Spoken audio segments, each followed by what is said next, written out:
So, Anil Iyer, welcome to Echoes of Jharna. Thank you so much. I've been long waiting for this um, interaction. Sorry, I was a little down with cold cough and stuff like that, and we couldn't organize it. But nevertheless, it's a good day. I think it's very cold in Bangalore, I heard. It is. And Chennai also has pretty much Cyclones. Yeah. weather like Bangalore after a very long time. Yeah. Anyway, so how has it been? How is life? Pretty good, exciting. I must say pleasant. Good. How about with you? Very well, and lots of things happening, as you know, and with Jharna coming up, and the echoes of Jharna is a way to sort of understand how we have played a role in the part of some of the dancers who have been staged at Jharna. So. Excited. Welcome again. Yes. Yeah, thank you so much. I mean, you are multifaceted. First and foremost, I want to ask you, how is it you even find the time to be a dancer, to be a vocalist, to be a psychologist, counselor, and you're also pursuing your degree in psychology, and you also run a school and train the next generation of dancers. So tell me, how many hours you have? Double, I think. I must say, I also socialize, chill a lot, and take good breaks. So that's something that I make it a point as a priority to be able to, take care of myself so that I bounce back with more energy every time when I have to, meet these tasks. Wonderful. That's wonderful. Such a conscious attempt to keep oneself Yes. which is great. And I think, I'm sure it comes from your background also as a Yes. psychologist and as a dancer. I would like to know how many hours you have, please. Uh, it just sounds like I'm doing too many things and can look overwhelming, but honestly not. I prioritize based on my commitments or whatever the need of the hour. So in a day, definitely 3 to 4 hours would go for my therapeutic work, or sometimes 5 hours based on the number of clients that I give appointments or the colleges that I go to facilitate or conduct a workshop, however, guest lectures and so on. The rest of the hours goes into thinking about dance, just be moving, going for a walk, some workout or some interactions. Something that when I see a reel or a meme or some color on social media, it excites and some ideas click in.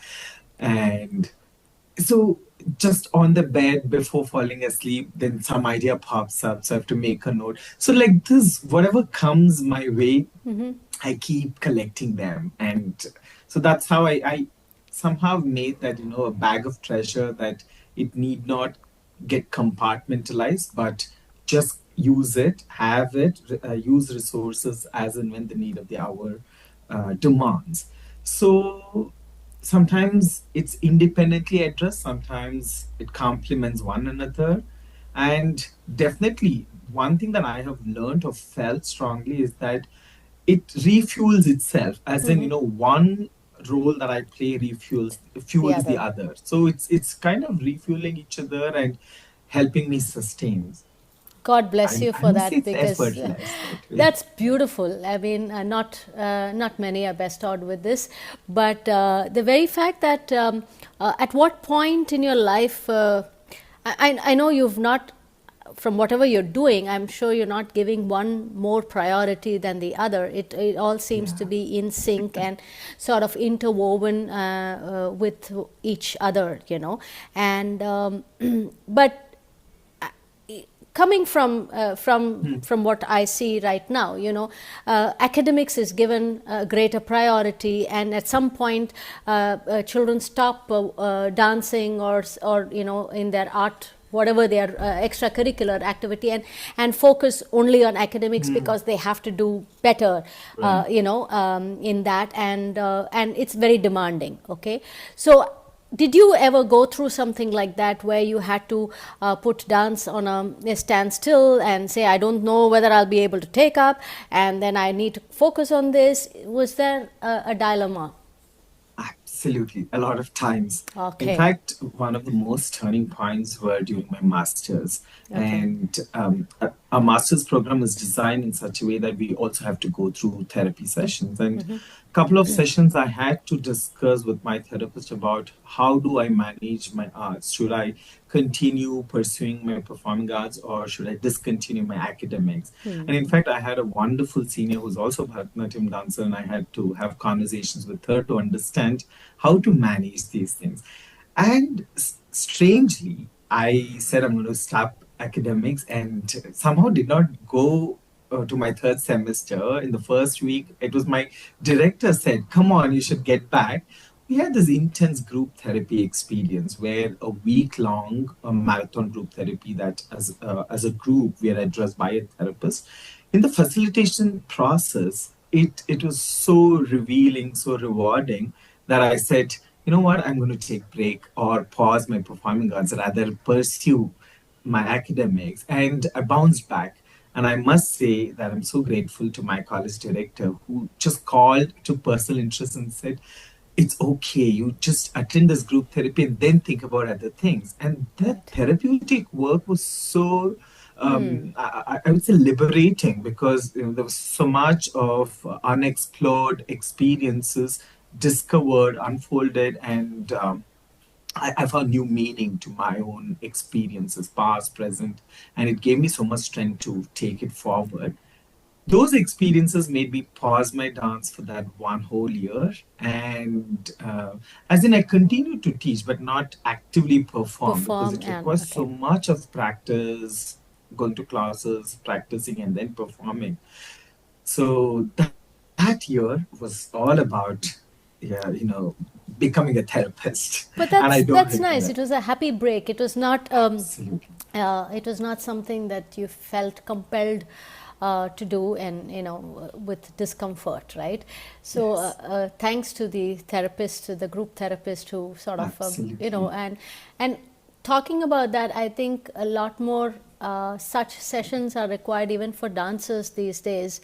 Who are going through a lot, and yes. Not knowing what their career has to be, and and how to be in dance also. And it's amazing that you have the talent and the gift to be able to synchronize. I'm using the word synchronize because it's coming together, and it's got the harmony. It's not yes. It's, as you said, it's not with that kind of an effort, and that is something very, very rewarding, I must say. And I do have the visuals of your Jharna edition 3 that you performed, and you it was unfinished, right? The topic, the title was unfinished, and you put in the Gestalt theory. Am I right? Gestalt theory. Yeah. Yes. Okay. And how was that experience? Would you have been able to do that anywhere else? And how was that process for you? Just pause 1 second. Ran out of space. Okay, ran out of space, sorry. No problem. So in my music class, my teacher, Shri T.V. Nagarajan sir, had taught me this Kriti, Guru Krupa Lekapote. And before teaching, he explained how Mysore Vasudevacharya composed this Kriti. Since the time I heard the background of that composition, as in the story of how he got inspired, it kept bothering me in terms of, as in it created some ripples, saying I should do something with this composition. It's so powerful. More than the Kriti itself, what inspired him and how he visualized Karna and Karna's struggle of not having Guru's, blessing. And it was, I think, at least 5, 6 years back. Since Yeah. then, it has been in the background. That is something where I let things keep brewing and some inspiration take its own shape. So I don't put too much, I don't struggle saying I have to do something, because I feel that suffocated environment may not bring out something that I really enjoy. So I let it brew in my head for so long. And then when Jharna happened, I said, I need to do this Kriti.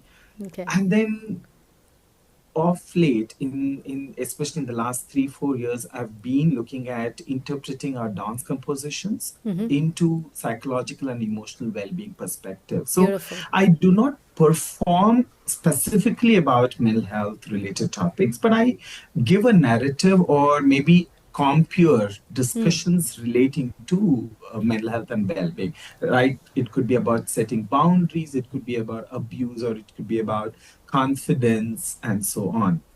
How our shastras or our Puranas like Mahabharata and Ramayana are so relevant to an individual's existence.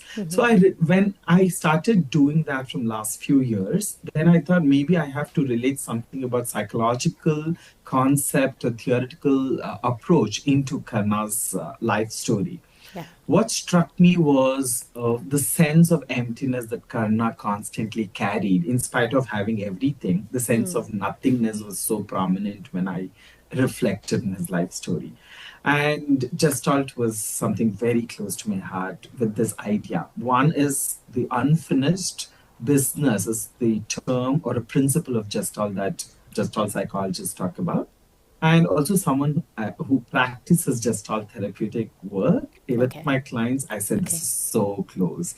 And I think everything came together easily that way because of the years of work with my clients, or years of constantly thinking about this Kriti, that comfort and conviction was there, and it just happened. Beautiful. And when you do, work like this, do you feel the audience? I'm asking this because you are probably more perceptive to how your when you're doing counseling and how the other feels. So as a dancer, when you stage something like this, do you feel the audience and what's going on in their mind and how they have received it? Do you get that sense?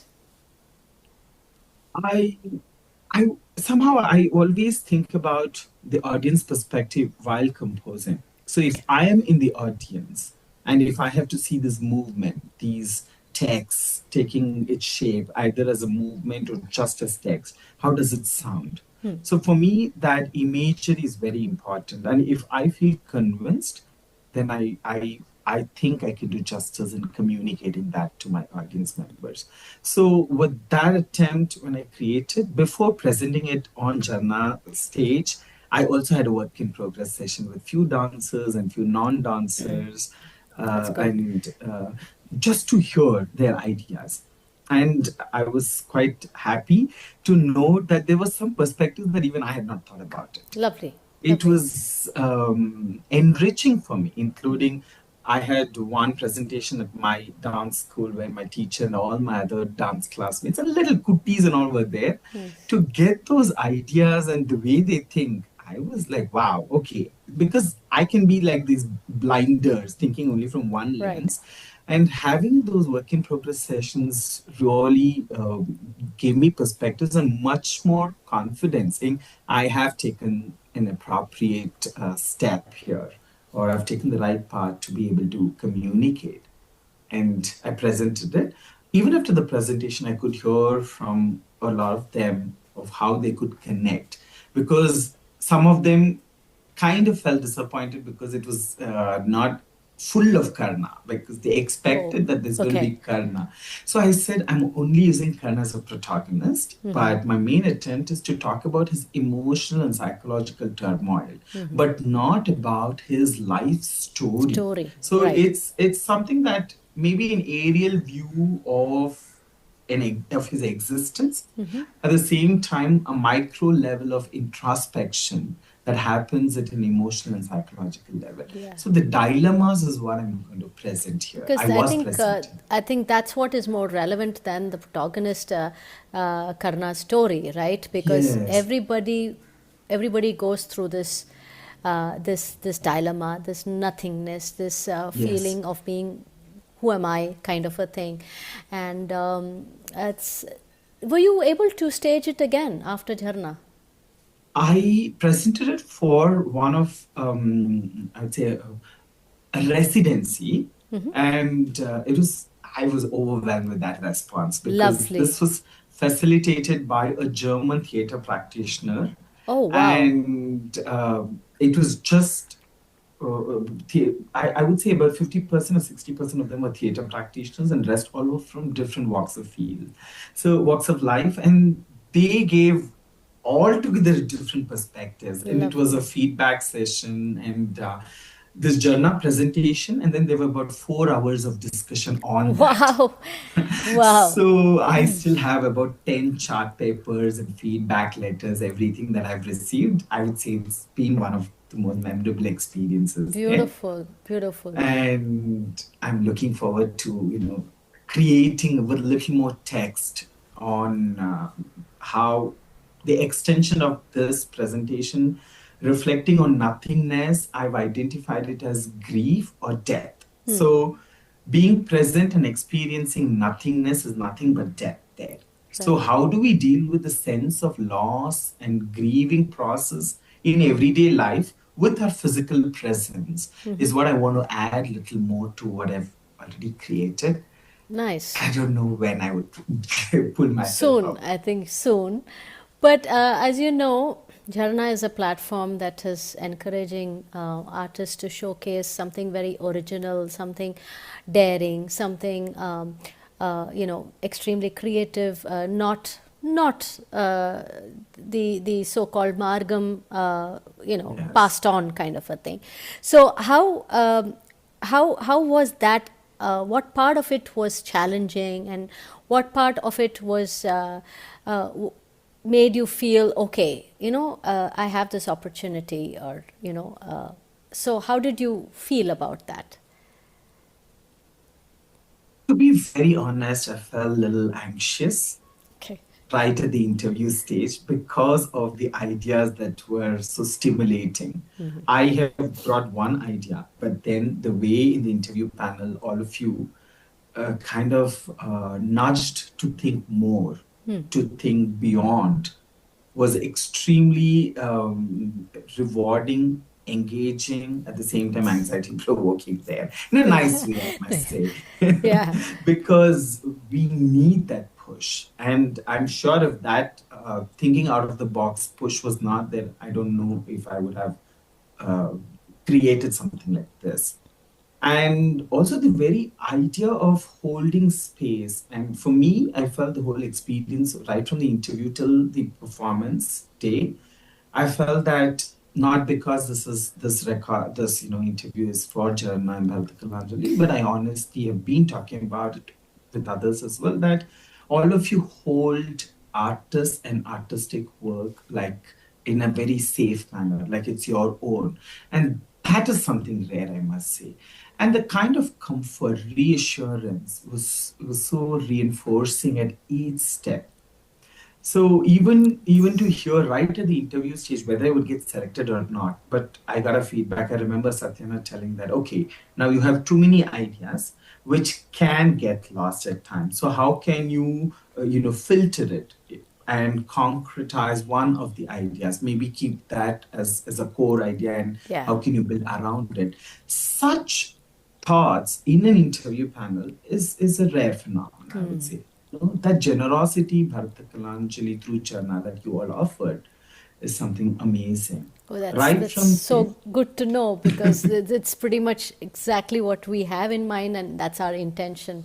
And absolutely, it's been a very safe environment to, I would say, I can fall and say that I'm not going to hurt myself because there's a safety net provided by all of you.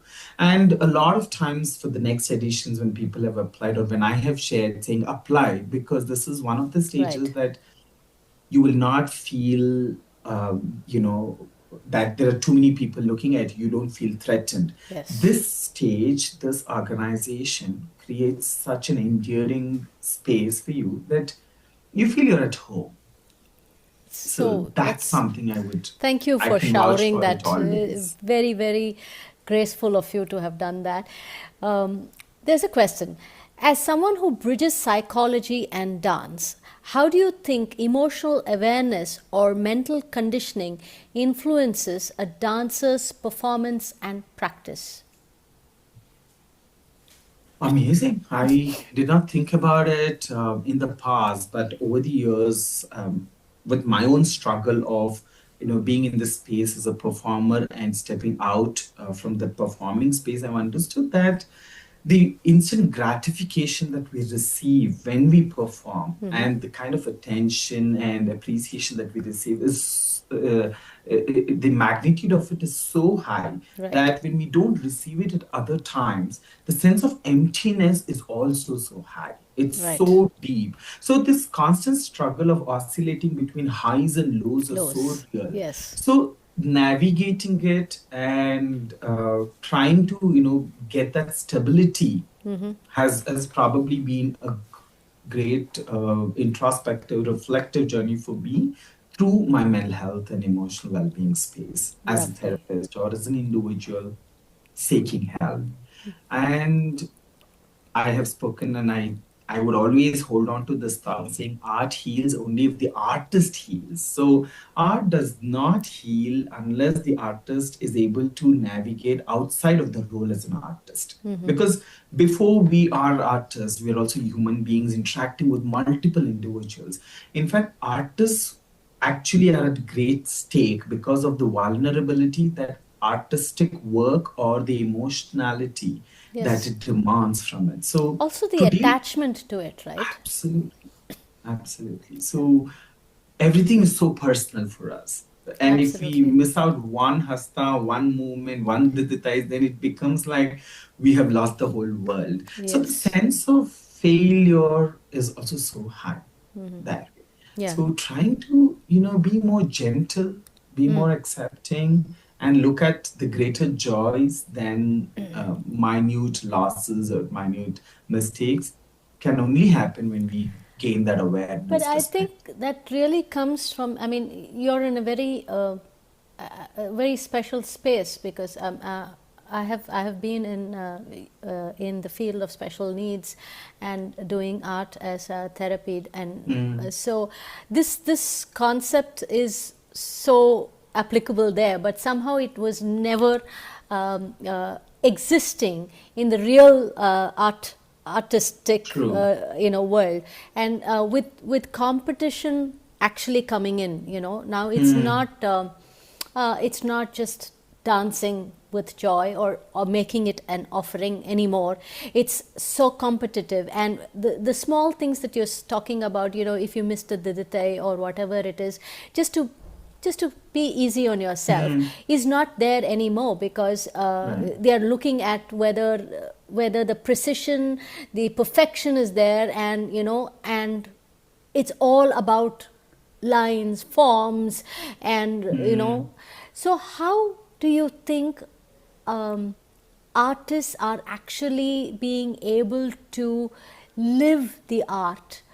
Because I feel sometimes, it's my very personal view, that what it's so distanced from them, and it's very objective, and it's not through them sometimes, and as you say, the artist has to heal, but the artist has to stay somewhere connected and have the compassion of the art to be able to do that, right? But Absolutely. how do you see what I'm saying? I mean, Yes, yes.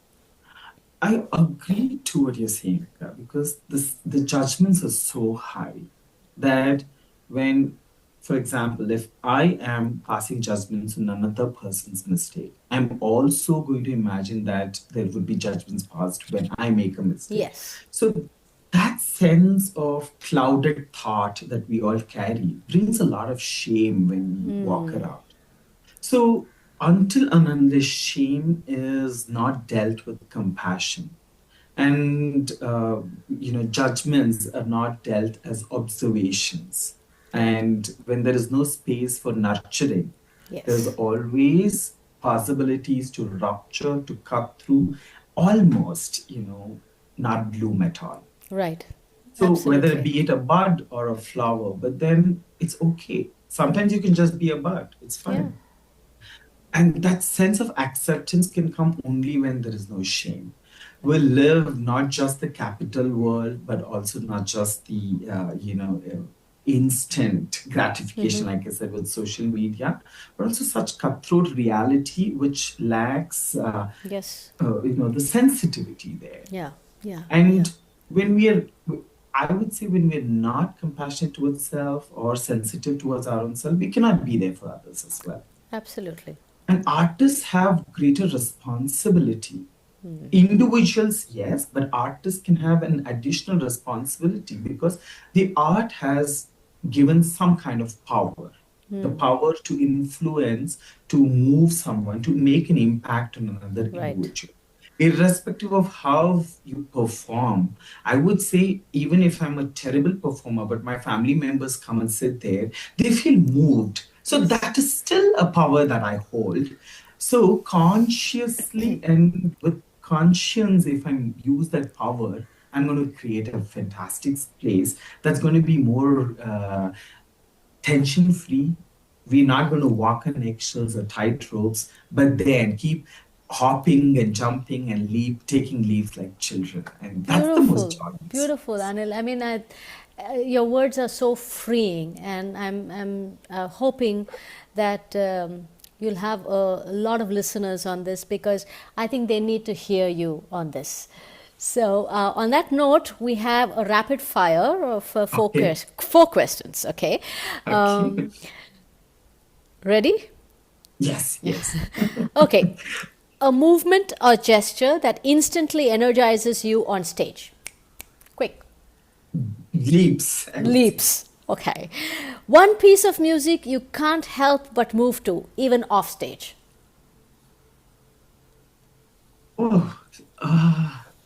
Oh, ragam like kapi. Okay. Ragam like A Kapi. melody, I would say. Okay. Just move. Beautiful. If you weren't a dancer, what would you be doing right now? I would say, if you weren't a dancer or a psychologist or a vocalist or a theater person, what would you be doing right now? Teacher.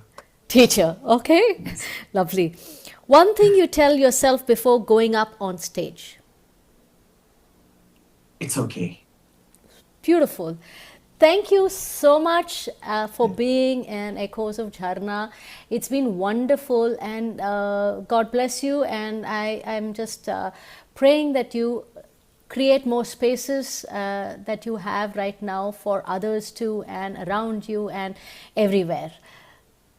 I must say, thank you so much. I'm so grateful to all of you at Bharatanatyam, Jharna, and a lot of other extensions that you all are bringing in. Because for me, since the time I've been part of Jharna, it has been an extension of me as an individual, as an artist. And I can say that it's been such a strong force in shaping my identity of who I am. And I am grateful for that. Beautiful.